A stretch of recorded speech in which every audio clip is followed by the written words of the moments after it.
I'm talking today to UK clinical hypnotherapist Doug Osborne. Hi Doug, how are you? I'm very well, Joan. How are you doing? I'm great, thanks Doug. Doug, today we're talking about panic attacks and panic disorders. So what is a panic attack or a panic disorder, and is there a difference between the two? Yeah, there is a difference between the two. A panic attack is an isolated incident. You get panic attacks in association with other symptoms sometimes, as it's kind of very physical reaction to losing control or a very heightened state of anxiety. Panic disorder's something different. That's where the panic attacks have become embedded over a period of time, so it becomes a pattern, and certainly you would treat them slightly differently. You often see panic attacks in association with somebody who has a phobia or a particular set of rules around something, and then if those rules are broken in some way, they might have a panic attack. Whereas somebody with panic disorder they would actually fear the panic attacks, and would be monitoring themselves all the time for the symptoms of a panic attack, whether that be sweatiness or their breathing starts to change, or they have a particular feeling in their body somewhere.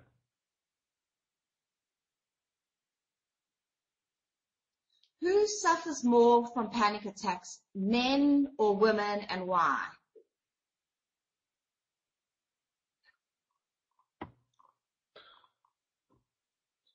Sorry, can you repeat that?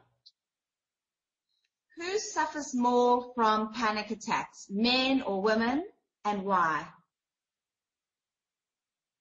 I honestly, I don't see in my practice. I don't see a huge difference. I often see people that have panic disorder and panic attacks from both male and female gender. So I honestly don't see a difference. I see them associated to different things. Perhaps I might see panic attacks associated with food disorders in women. I might see panic disorder sometimes in men. It's just more. There's certain symptoms that I might see more in men and in women, but I wouldn't say I see panic attacks more in men and women. What are some of the causes of panic attacks or panic disorders? It's nearly always loss of control.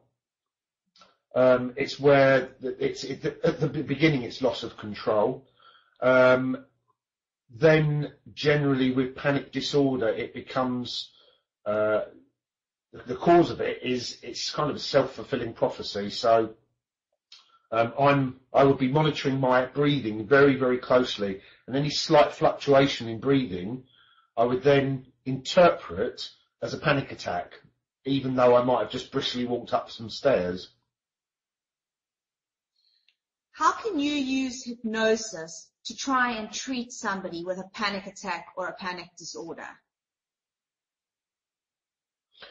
One of the ways of treating panic attacks with hypnosis is in a trance state, you can safely allow somebody to see themselves doing some of the things that perhaps they've avoided doing in a composed state, in a state of calm or relaxation, or in a state of appropriate level of a kind of focus, without the old panic attack behaviour. So that they get to, it's almost like you're watching themselves do it in a movie. And they kind of remember the movie, and also if you're walking somebody through a situation which was previously quite difficult for them, and they're able to see themselves, even though they're in their imagination, they're able to see themselves doing it in a way where they're composed. That actually helps to reduce their level of anxiety. When you're working with somebody who has a panic attacks or panic disorders, how long is the process normally? A course of treatment for panic disorder is around. It depends on the person. I actually had somebody the other day who worked through her panic disorder in about 3 sessions, which is very quick.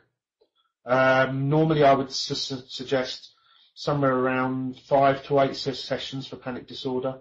A panic attack, where it's an isolated episode, it just happens here and there.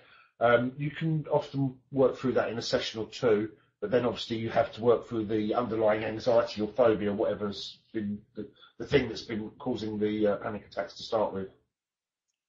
Is there any advice or techniques that you can share if somebody's not in a session and they're starting to feel a panic attack come on?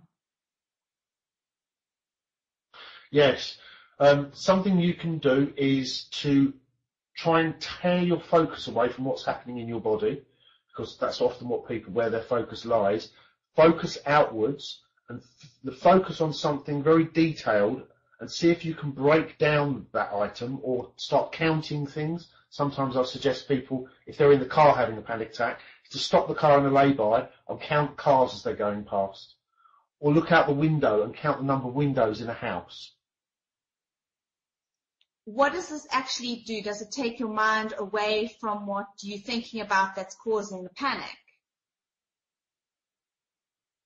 Indeed. And we have to remember that this is all based on the pathways in our brain, and they're a bit like roads. So if you drive down the road all the time, the road will always be free of debris, because the car drives over the road, so grass and weeds can't grow on the road.